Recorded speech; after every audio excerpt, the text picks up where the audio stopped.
Well, good morning, friends. Glad that you're here. Thank you for being so friendly.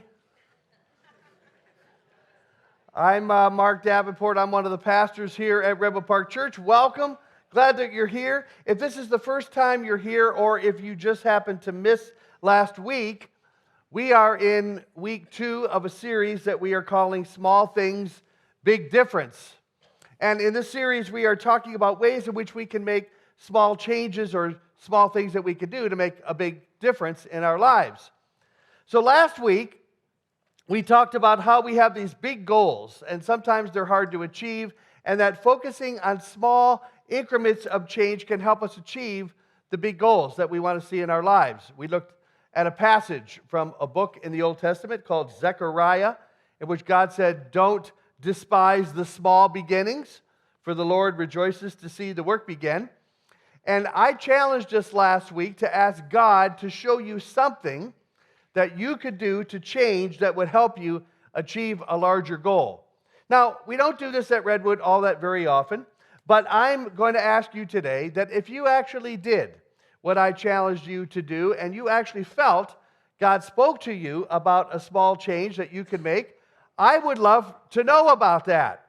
So I am putting my email up on the screen here, and if you are willing to send me a message about that note, I'm not going to reveal your name. I promise not to embarrass anybody or do any of that, but I would love to know what kind of small changes we are looking to make, because they really help share with all of us that there's a corporate thing that we're all involved with and that we're doing that is interesting to know about. So if you're interested, send me an email. Would love to know about that.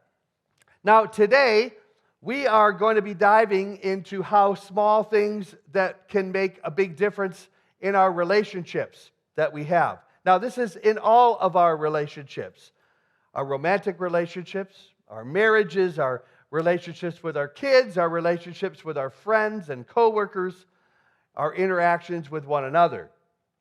And there's a common theme that runs through all of these relationship categories, and the common theme is that they all involve communication. And more specifically, they involve talking.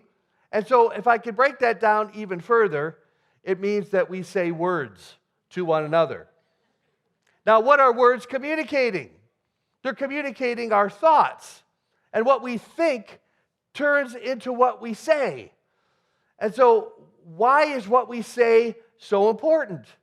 Because what we say has a direct impact on people, because our words communicate what's in our hearts. So I told a story last week about how a long time ago that one of the things I asked God to do was to give me a moment of pause before I would say something, because I found myself saying something stupid so much of the time. Now, let me say that I am not an expert in too many things. Most of you know I'm not that good with fixing things. I'm not an expert there.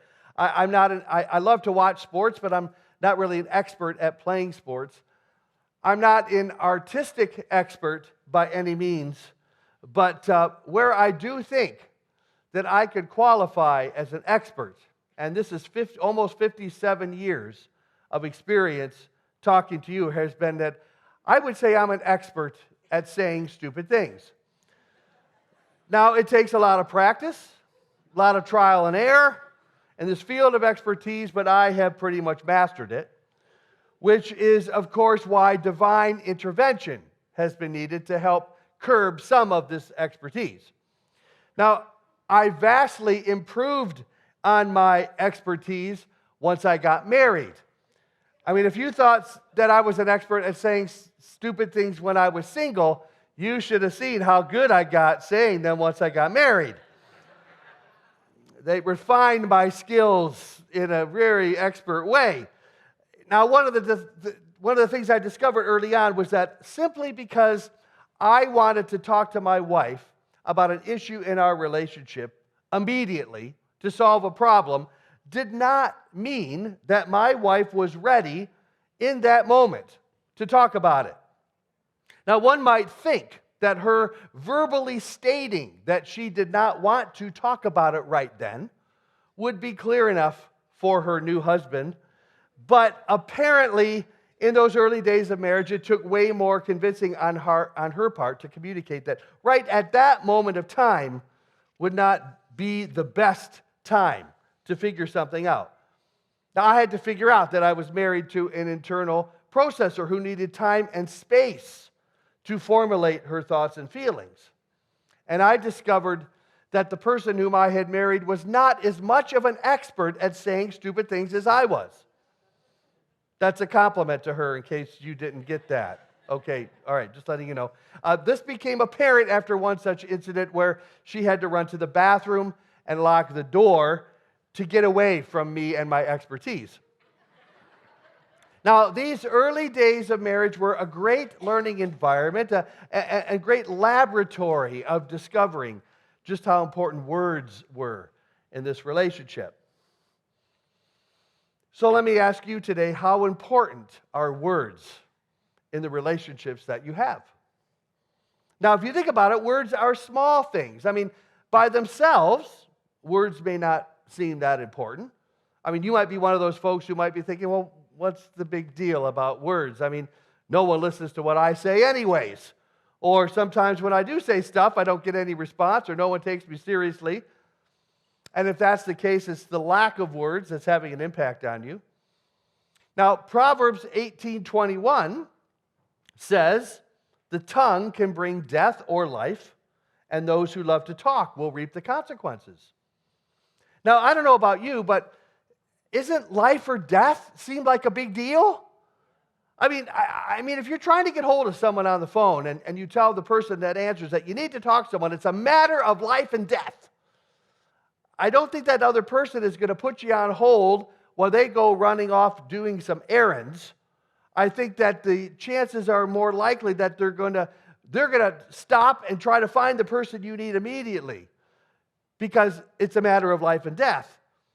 So the issue of life and death that we're referencing today may not be referencing the matter in the scope of urgency, but it's certainly a matter of great and tremendous significance.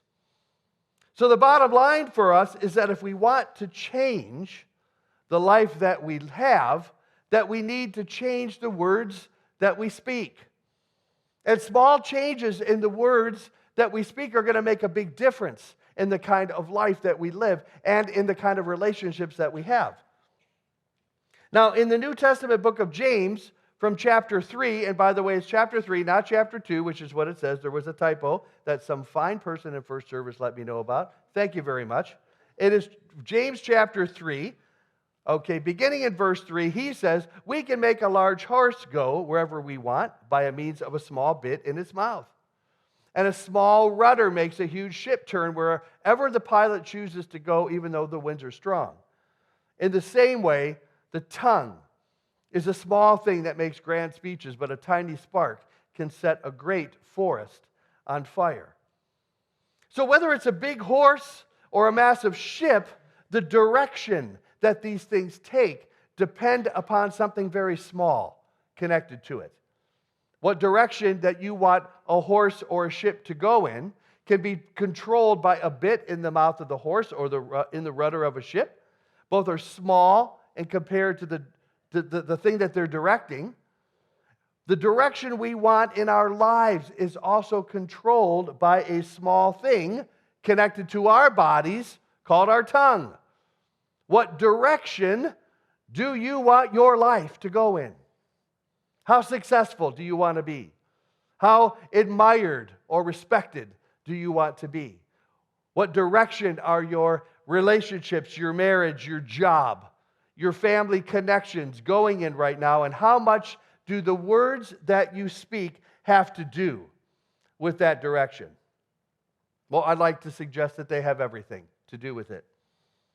Friends, we can say amazing, encouraging things to one another, or we can completely destroy one another, all using the same instrument. And this is what James tells us. And we know this for a fact, based on the evidence of our own lives. James says this in verse 6, and among all the parts of the body, the tongue is a flame of fire. It is a whole world of wickedness corrupting your entire body. It can set your whole life on fire, for it is set on fire by hell itself. People can tame all kinds of animals, birds, reptiles, and fish, but no one can tame the tongue. It is restless and evil and full of deadly poison. Wow. I read that and thought, man, that is pretty significant stuff. You know, I talk to a fair number of people, is what I do, as part of what I do here at the church, and I can tell you firsthand that the marriages and relationships that are working in our midst, the ones that you might call successful or lasting, include lots of life-giving words. I can also say with a fair bit of confidence that those relationships that are struggling, where folks are hurting and where lots of pain exists in the relationship, that those relationships are full of life-taking words that are being expressed. It's not rocket science. I mean, you really don't have to be a pastor or a counselor to understand this. You know, life-giving and life-taking words exist in our relationships at home, but they also exist in our workplaces. If we were to take a survey, I'm going to suggest that those of us who would say that they love their jobs, those workplaces include supervisors and managers who are in the practice of communicating life-giving words to their employees. And those to whom value and respect is communicated, those employees are generally working harder and producing more. Contrast that to a workplace where criticism and complaints is what most of the workers experience. I guarantee you, you're going to see a workplace where folks are less satisfied, absent more, and producing less. You know what the biggest lie ever was that I was told as a child? Many of you were told this lie too, and that lie says this: sticks and stones will break my bones, but names, words will never hurt me. That's a lie. Let me tell you, I grew up in Detroit. There were plenty of sticks and stones thrown my way. Now, I was never shot. That's good. Never shot. Woo! So glad I was never shot. But let me tell you, whatever pain that I experienced from sticks and stones getting thrown at me don't even compare to the level of pain that hurt me like the words that were said to me by so-called friends and playground classmates. And it took me years to get over those words, and some of those words affected me all the way into my adulthood. In fact, the most difficult pain that I have ever experienced in my life came at the hands of a spiritual leader in the church who said the kind of hurtful and destructive words to me that had my counselors shaking their heads, wondering how it was even possible that a spiritual leader in a church could say those kinds of things to someone. I know I'm not alone in that pain today. Many of you have had this kind of pain in your lives. Pain caused by words that stole life from you. Words that impacted your future. Words that destroyed your marriages, your friendships, your jobs. And for some of you like me, words that even threatened to destroy your relationship with God. You know, words spoken from the wisest man who ever lived, commonly believed to be a man named Solomon, who wrote much of the book of Proverbs, said this in Proverbs 12:18. The words of the reckless pierce like swords, but the tongue of the wise brings healing. And most of us here today know and understand what it's like to be a victim of reckless words that have pierced us. Insulting words, critical words, harsh words. We've been called names, our characters have been impugned, our motives have been wrongly judged. We also know what it's like and what it feels like to be on the side of when healing words are spoken to us. How many times you've been having a lousy day and then somebody says something nice to you and that turns your whole day around and you think, oh, man, that is just what I needed. Words of encouragement, words of affirmation, words of life are small things, but these small things make a big difference in the lives of those that we are in relationship with. Finding value in other people by speaking words of life to them is one of the ways we can practically share the love of Jesus without coming across as religious or as a bunch of know-it-alls. Solomon says this in Proverbs 15:4. He says, "The soothing tongue is a tree of life, but a perverse tongue crushes the spirit." I like soothing. Soothing creates calm, reduces pain, takes the edge off. Soothing is relaxing, reduces stress in my life. Anyone else out there like soothing beside me? Yeah. Soothing has the image of a warm bath and some candles and some nice music and a good book. I like that. That feels soothing to me. But the exact opposite happens when somebody says something that crushes my spirit. And most of us have had some experience in our lives with life-crushing words. And maybe these words were said without intention to you, without intention to hurt, but when they said those things to you, they hurt anyways.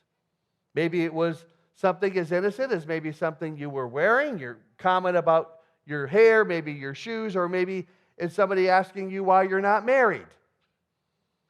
Or how come you guys don't have any kids? And they have no idea that you've been trying to have kids for 5 years and dealing with infertility. Maybe those words were intentional, like, "I never did love you." Or someone told you you were pathetic.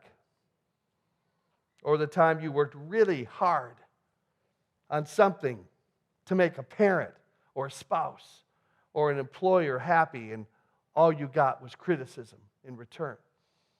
Those words crushed your spirit. You know, there's another relationship that is super important that we haven't talked about yet this morning, but I believe is critical to how we can see small changes in our lives make big differences. And that relationship is the one that you have with yourself. Now, that may seem a bit odd to you. You might be thinking you really don't have a relationship with yourself, but I'm here today to tell you that you do. Now, some of you really like yourselves. I mean, you think that you're completely and totally awesome. And if you're one of those folks, I want to tell you, I am really glad for you, and I mean it. You know, I think if you have come to believe that you are significant and appreciated and maybe even good looking, then man, that perspective is a positive thing.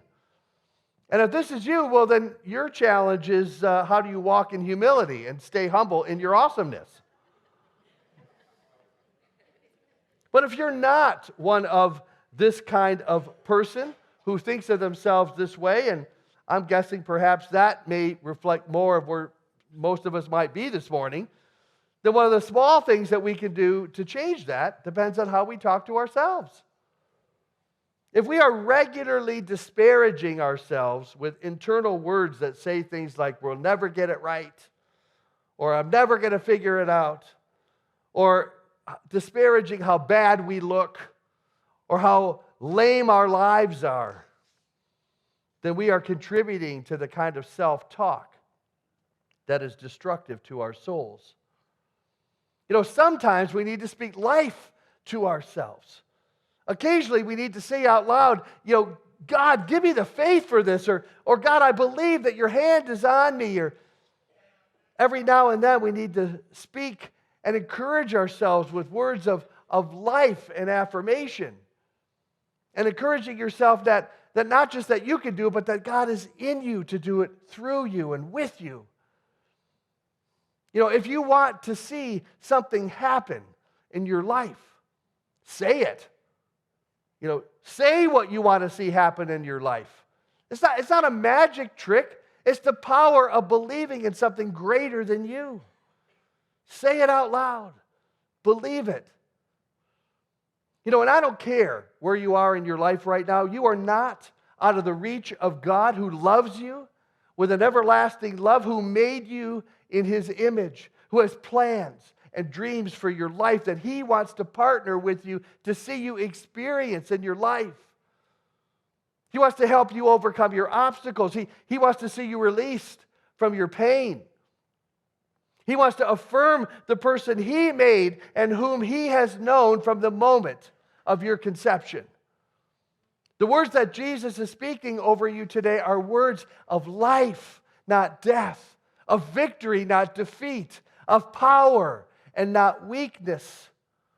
Friends, the words that you say to yourselves and the prayers that you pray for yourselves need to reflect the truth of who you really are and not the lies that the enemy would want you to believe. Hear the words that your Father in heaven is speaking to you today. And these words are, I love you. And better yet, He's also saying, I like you. And perhaps there's some of you here today like me. You may have heard the words said, I love you, that have been spoken to you, but you haven't been so sure if you've been liked very much. And God doesn't just love you.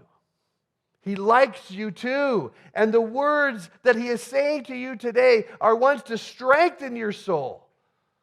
But if they're going to take root in you, then you need to hear them from God Himself and not just me. You know, friends, the greatest encouragement that I ever had in my life came from words spoken to me directly from God that He gave me in a picture that I experienced in my late 30s. I was going through a time of depression without really understanding why.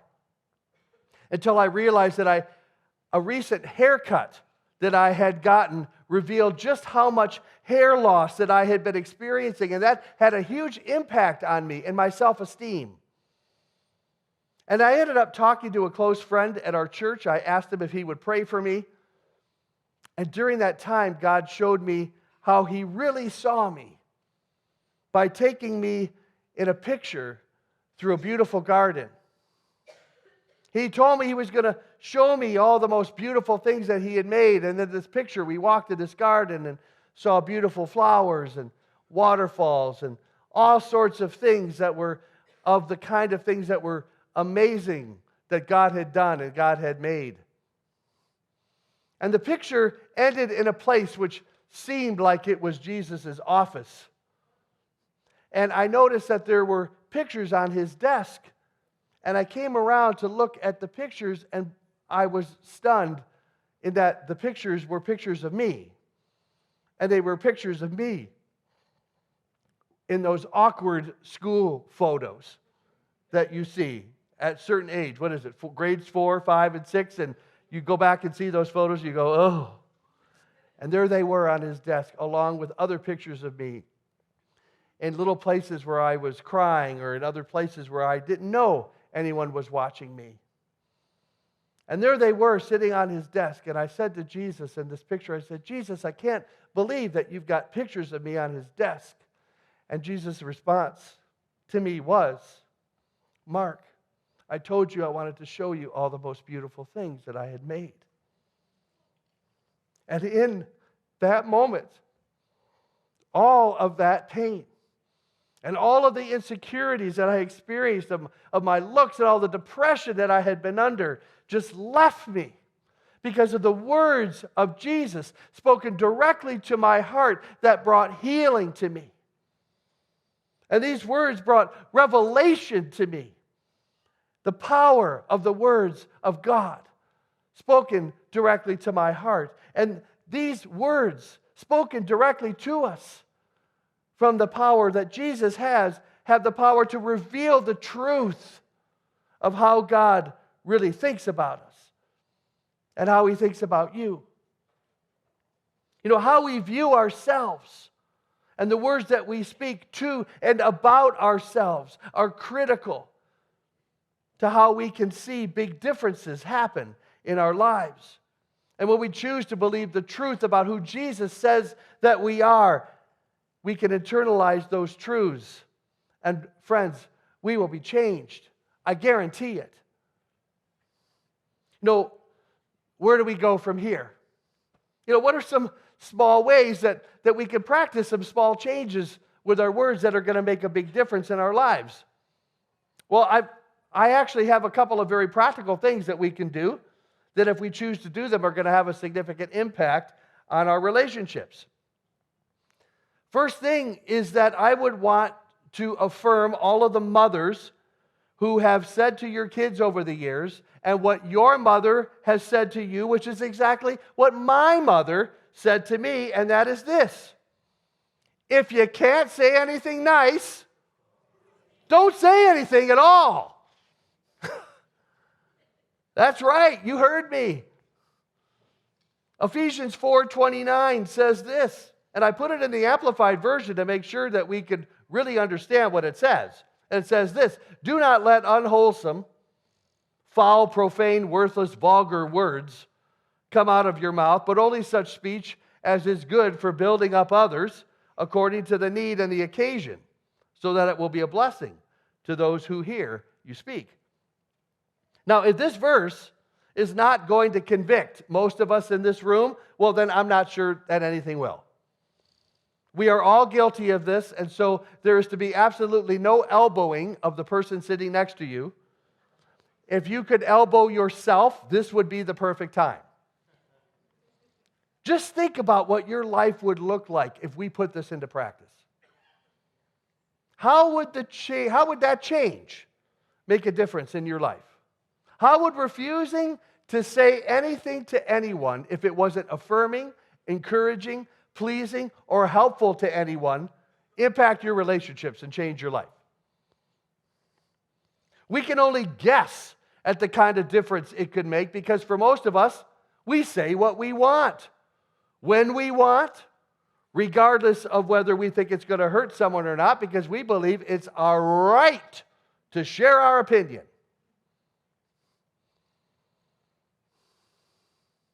By the way, I'm also talking about what you say on your social media accounts and in your text messages. Believe it or not, you do not have to share what you think about what someone has posted or texted, even if what they have said to you seems highly offensive. You actually can practice the wisdom of silence. Regardless of how something might make you feel, you actually really do have a choice to not respond. And if you believe that the application of Ephesians 4:29 to your social media practices would vastly reduce the number of things you post or messages you send, well, perhaps that should tell you something. Just saying. Now, the next thing would be this. If you think of something good to say it. Absolutely say it. Don't hold back. Affirm people. Encourage people. Praise people. Thank people. You know, Proverbs 16:24 says, kind words are like honey, sweet to the soul and healthy for the body. Now, I honestly don't think that we have any idea as to what the power of kind words can have in the world around us. Words of kindness do more than just lift folks up and affirm them. This proverb says that kind words are actually healthy for our bodies. When our minds and our thoughts are filled with positive messages about who we are and what God's truth is for us, we experience less stress. We feel better. Our health actually improves, and our relationships that we have in our lives begin to grow deeper as we begin to trust each other and begin to believe the best about one another. Being kind, by speaking kindly to each other, is one of the ways that we know that the Spirit of God is working through us. Speaking kindly to one another communicates something powerful that I believe we underestimate the value of.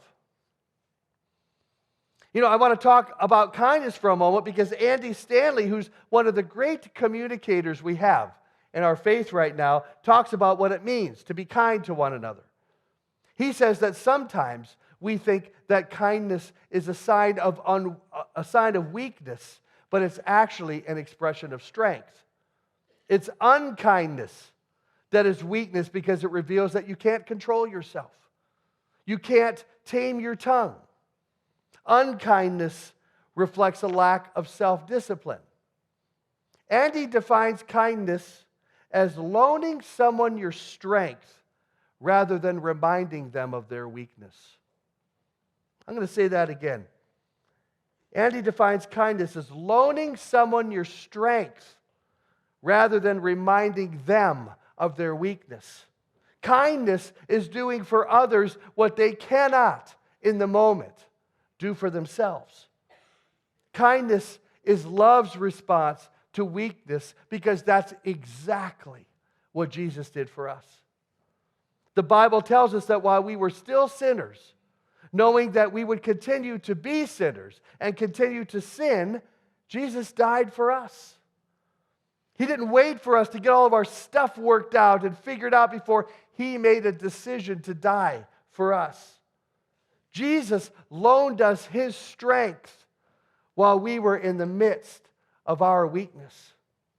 And I love how this is expressed in the lyrics to the song Reckless Love that says, "Before I spoke a word, you were singing over me. You have been so, so good to me. And before I took a breath, you breathed your life in me. You've been so, so kind to me." You know, friends, your thoughts matter because they become your words. And your words matter because they become your actions. And your actions matter because they become your habits. And your habits matter because what you do repeatedly is who you become. And if you can make some small changes in the words that you speak, man, it can make a big difference in the life that you live. So I want to invite you to stand with me while I pray over us, because this is tough. And Lord, I'm going to just ask you to come and help us in a monumental task to tame this tongue that we've got. We're so intent so often, Lord, to say it and to speak out things that aren't kind because we're hurt, and the things that have been spoken to us have hurt us. And then it goes back and forth, and it's escalating, and then everybody's hurt. So Lord, I'm asking that you would come and that you would speak truth over us so that we would know what you have to say about us, and that truth would set us free, because we will know who we are in you. Empower us with that, God. For those of us that are looking for small change to make a big difference, Lord, I ask that you would reach down and empower us to do what we can't do for ourselves. And I'm so thankful, God, that you are willing to respond to us just because we ask. In Jesus' name.